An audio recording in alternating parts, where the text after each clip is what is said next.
Call of Duty Modern Warfare 2019 is gonna fail. Here's why. What's going on, guys? Welcome back to the channel and to today's video. I am feeling a little bit under the weather today, and I am sorry about that, but you know what? Content still must be created because, well, it's grind season. But you're probably wondering, why am I saying this? Well, it's because I've been thinking about this recently. Since Modern Warfare has going to be a free season pass, or I guess free content per se, because there is no free season pass, so it's technically a free season pass. In that it's going to be no DLC packs are going to be have to purchase. Every DLC map, every Spec Ops mode map is going to be free for everyone to play with. And that's always a fun little thing, you know, to have, because it unites the community. It's also going to be crossplay, this is common knowledge. Well, within Modern Warfare, since there is no season pass, we know that they're going to need to, Activision's going to need to monetize it. When Activision monetizes stuff like this, it usually involves supply drops and a bunch of stupid skins that no one's going to care about. This is the case with Black Ops 4. It didn't used to be this way with Black Ops 4, though. Black Ops 4 at launch, with its pre-order bonuses and its first Operation First Strike back in October, was cosmetic-only stuff. You had Master Crafts for the GKS Unicorn, the Unicorn GKS variant. I don't know why I said that. Unicorn GK. What is English? Okay, but with this, I wanted to say, because that tier system had an ICR Mastercraft, a GKS Mastercraft, and a Titan Mastercraft. These three were unlocked at like tier 100, tier 150, tier 200, somewhere around there. But then when Operation Absolute Zero came out, they released weapons into the contraband stream. Now this was great news for us players who didn't want to spend money on the game.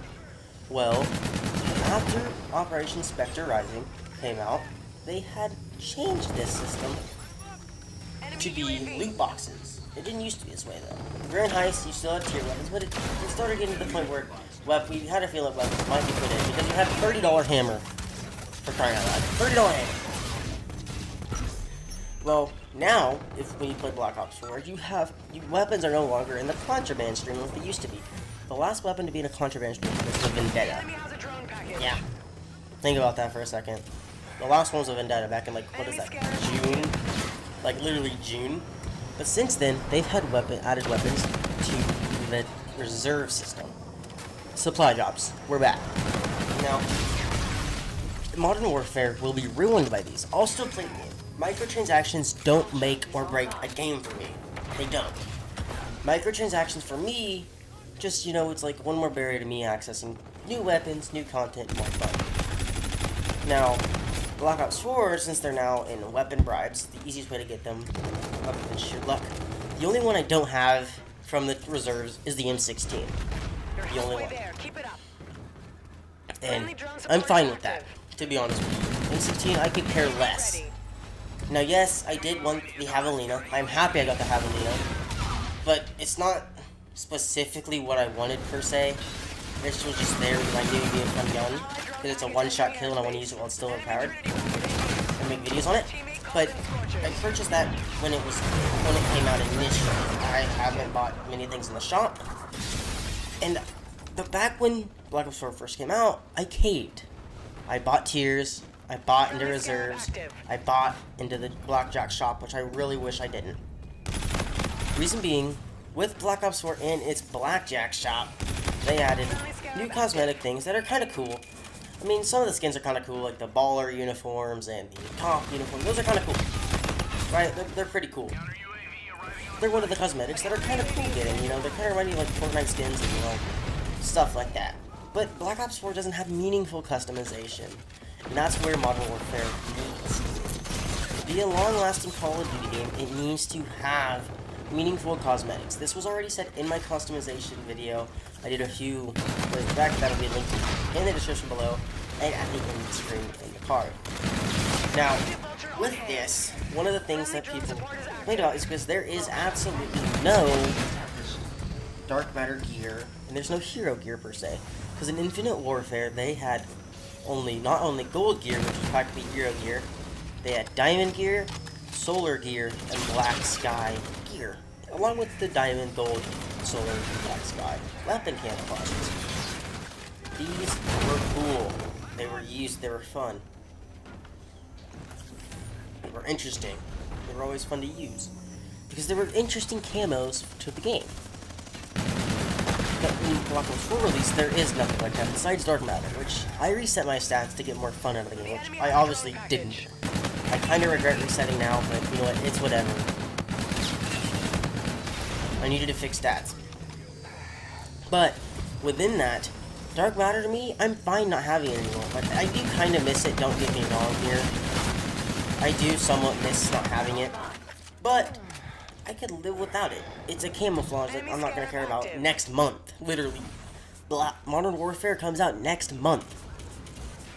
We have about a month left. As soon as September 25th comes around. A month. We're literally like 9 days from the beta. Okay? And then it'll be grind season again to get as much content out as I can. And that was the thing. With BO4, we were promised 3 years of stuff. We've only gotten a year's worth of stuff. The maps aren't fun. They genuinely aren't. The best DLC maps are really remakes. Grind, I can name off. The original remakes were fun. Hacienda is pretty good. It's not good for airstreaks. Havana is really fun to play on, especially with Peacekeeper and weapons like that. But since then, the worst map in Black Ops 4 is probably gonna be Artifact, which was a part of Spectre Rising. Masquerade, which was a part of Spectre Rising. Those maps were terrible, in my opinion. Artifact's just too many weird angles.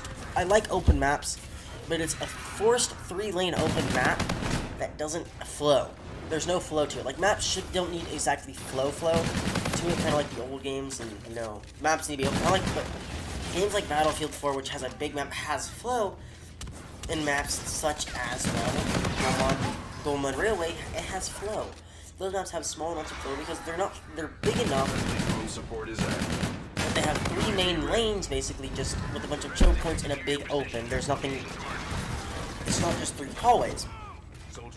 That's why I like Battlefield 4, especially with the big maps. The 2v2 mode is a small shipment-sized map almost, but it's a lot more fun and chaotic than that in the 2v2 mode, because it needs to be a small map. But when you start getting into the 6v6, the 10v20, and like that, you need semi-medium maps, not just tiny maps like, such as, I guess, Seaside. Pretty long map, but there's not much depth to it. I mean, most fighting goes on at mid, and that little winery with the barrels and stuff. Nothing really ever goes down on the deck. But that deck was opened up after the beta. It was closed during the beta, and they changed it. Well, you see, here's the issue. With this, the maps need to be good. You know, it needs to be fun. The game needs to have good maps, or else no one's going to play it in a year. Enemy UAV. There's a reason people quit playing games like Infinite Warfare here, for example. It wasn't for the weapons. It was because of, well, you see, the maps. They weren't very fun. Some of them were really good. Some of them not so good. One of the things about Call of Duty is it needs to have flow. Now, I'm not saying it has to have a mini-map here. I would like a mini-map, but I'm not saying it has to have one. That's just too much. But what I mean is when you make a map like Genesis here, which is a remake of Strike Zone, which is pretty sure like a remake of Dome, you take a map like this, and it's a lot of fun. A lot of fun here in Infinite Warfare, because it flows right. You don't have these epic wall run spots that you need to use the advanced speed on because, you know, it was made for all modes. That's the way that it's going to hopefully be in Modern Warfare, and I can see it being. Back onto the topic of the micro DLC stuff, Black Ops 4 microtransaction system has failed. It has destroyed the game in all ways. It has. Black Ops 4 is currently my least favorite Call of Duty game of all time. It used to not be that way. It used to be my favorite COD. It used to be in my top 5, for crying out loud. Other games like Advanced Warfare, Black Ops 2, MW3, the original Modern Warfare, and then it was that. That changed. Now my top 5th Call of Duty game is Infinite Warfare, of all games. I'm enjoying the game. I really am. I regret not playing it. But that's the way I think I'm going to feel about with Black Ops 4. I'm going to regret not playing it as much. But I'll always remember, I had 20 plus days played in total on that game. 20 plus. Okay, 20 plus. But it doesn't happen. The game's just not fun. There's overpowered weapons. Enemy I UAV. mean, I feel like the Stingray is overpowered with the Yacht mod. It needs a nerf still, but here's the thing though. Now that you can only get the Stingray from supply drops, it's not a tier weapon. It's supply drops only, and that's what makes it stupid. The most OP guns in supply drops, just like the XMC in Black Ops 3. Now, Call of Duty Modern Warfare, I don't think will go down this route. I'm just worried that it is going to be microtransaction payment package. I know it's gonna have stupid stuff. It'll have probably weapon skins, stupid ones, which I'm fine with. I like goofy camos. Like I like realistic but goofy. Kind of said that in my one video. They're not gonna have stickers, thankfully, but they'll probably have microtransaction weapons and supply drops, and that's what worries me. It'll regret back to Black Ops 3 and Black Ops 4 system. That's what worries me. The game will fail if it does those things. The game will succeed if they give out weapons for free, fully reunited with the community, and make meaningful microtransactions. I'm fine paying $1 or $2 for Cherry Blossom. I'm fine with that. Because it's something I know what I'm getting. That's why Blackjack Shop is a good idea. It's just not that good. Nothing's meaningful. But, I want to know your guys' opinions on this topic. If the game's gonna fail for that. If not, tell me in the comments below. But with that out of the way, hope you guys did enjoy the video. We'll see you guys in the next one. Peace out.